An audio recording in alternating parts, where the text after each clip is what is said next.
बॉलीवुड में ऐसे कई अभिनेता हैं जिन्होंने अपने लुक्स के चलते फैंस के दिलों पर राज किया है। किसी को बादशाह तो किसी को रोमांस किंग का टैग मिला है तो कोई चॉकलेट बॉय कहलाता है। लेकिन क्या आप जानते हैं कि हिंदी सिनेमा के पहले चॉकलेट बॉय कौन थे? तो चलिए आज आपको 60 के दौर के अभिनेता जॉय मुखर्जी से मिलवाते हैं, जिन्हें सबसे पहला चॉकलेट बॉय कहा जाता है। जॉय मुखर्जी एक ऐसे अभिनेता थे जिनका आकर्षण उस समय के सभी अभिनेताओं से अलग था और ऐसे में उनकी फैन फॉलोइंग भी काफी तगड़ी थी। जॉय मुखर्जी का जन्म 24 फरवरी 1939 को झांसी में हुआ था। उनके पिता का नाम शशिधर मुखर्जी और माता सती देवी थीं, जो कि हिंदी फिल्मों के मशहूर अभिनेता अशोक कुमार की बहन थीं। जॉय मुखर्जी के पिता भी फिल्मों से जुड़े हुए थे। वे मशहूर फिल्मालय स्टूडियो के सह संस्थापक थे।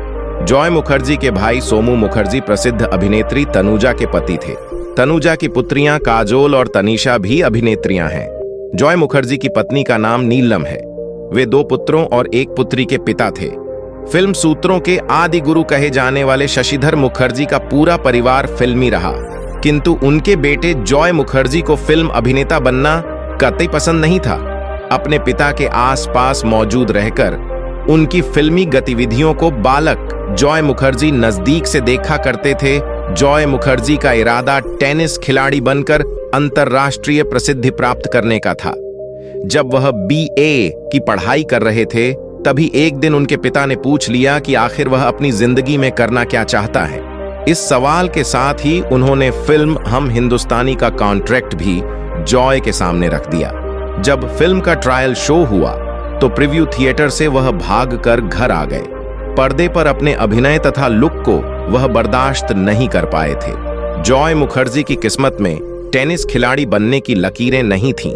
अपनी BA की पढ़ाई में पिछड़ गए और तृतीय श्रेणी में उत्तीर्ण हुए। उन्हीं दिनों फिल्मकार बिमल राय फिल्म परख बनाने जा रहे थे। उन्होंने जॉय की कुछ फिल्में देखीं और परख के लिए नायक की भूमिका उनके सामने रखी। अपनी जरूरत से ज्यादा व्यस्तता के चलते जॉय ने मना कर दिया। बिमल राय ने बसंत चौधरी को लेकर वह फिल्म पूरी की। जॉय मुखर्जी की दूसरी फिल्म थी लव इन शिमला। इसे नए डायरेक्टर R.K. नैयर निर्देशित कर रहे थे। एक सिंधी फिल्म में काम कर चुकी अभिनेत्री साधना को नायिका के तौर पर लिया गया था। इस फिल्म की अधिकांश शूटिंग शिमला में हुई थी। Love in Shimla film superhit साबित हुई। जॉय को स्टार का दर्जा मिल गया। साधना ने बालों की नई स्टाइल इजाद की, जो लड़कियों में साधना कट नाम से लोकप्रिय हुई। लव इन शिमला के दौरान ही R.K. नैयर और साधना को भी प्यार हो गया और उन्होंने विवाह कर लिया। फिल्म फिर वहीं दिल लाया हूं जॉय मुखर्जी के कैरियर की उल्लेखनीय फिल्म रही, जिसमें उन्होंने अपने कैरियर की सबसे यादगार भूमिका निभाई। देखते ही देखते जॉय सफलता की बुलंदियों पर पहुंच गए। लव इन शिमला के बाद इसे महज संयोग ही मानना होगा कि जॉय मुखर्जी को लगातार रोमांटिक फिल्में करना पड़ी, जैसे love in Tokyo Asha Parekh के साथ, शागिर्द सायरा बानो के साथ, एक मुसाफिर एक हसीना और एक बार मुस्करा दो। जॉय मुखर्जी की अधिकांश फिल्मों की कहानी प्रेम पर आधारित थी, इसलिए तमाम फिल्मों को कश्मीर के सुंदर लोकेशन पर फिल्माया गया। समय व्यतीत होता गया और धर्मेंद्र, जितेंद्र, राजेश खन्ना जैसे अन्य अभिनेताओं के उभरने से जॉय मुखर्जी की छवि धूमिल होने लगी। उन्होंने हमसाया के बाद राजेश खन्ना और जीनत अमान को लेकर उन्होंने छैला बाबू फिल्म भी निर्देशित की, किंतु इस बार भी नाकामयाबी हाथ लगी। माता पिता की मौत से जॉय मुखर्जी को जिंदगी का नया चेहरा देखने को मिला। हिंदी फिल्मों के इस मशहूर अभिनेता का 9 मार्च 2012 को मुंबई में निधन हुआ। एक लंबी बीमारी के बाद उन्हें मुंबई के लीलावती अस्पताल में भर्ती कराया गया था।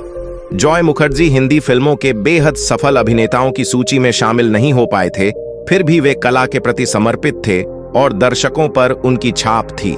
फिल्मी बाजार में सौदेबाजी करने से वे हमेशा ही दूर रहे, किंतु सिल्वर स्क्रीन के इस रोमांटिक अभिनेता पर फिल्माए गए सुरीले और मधुर गीत आज भी उनके प्रशंसकों के दिलों में गूंजते हैं। तो दोस्तों, जॉय मुखर्जी की ये स्टोरी आपको अच्छी लगी हो तो प्लीज एक लाइक करें, मेरे चैनल को प्लीज सब्सक्राइब करें।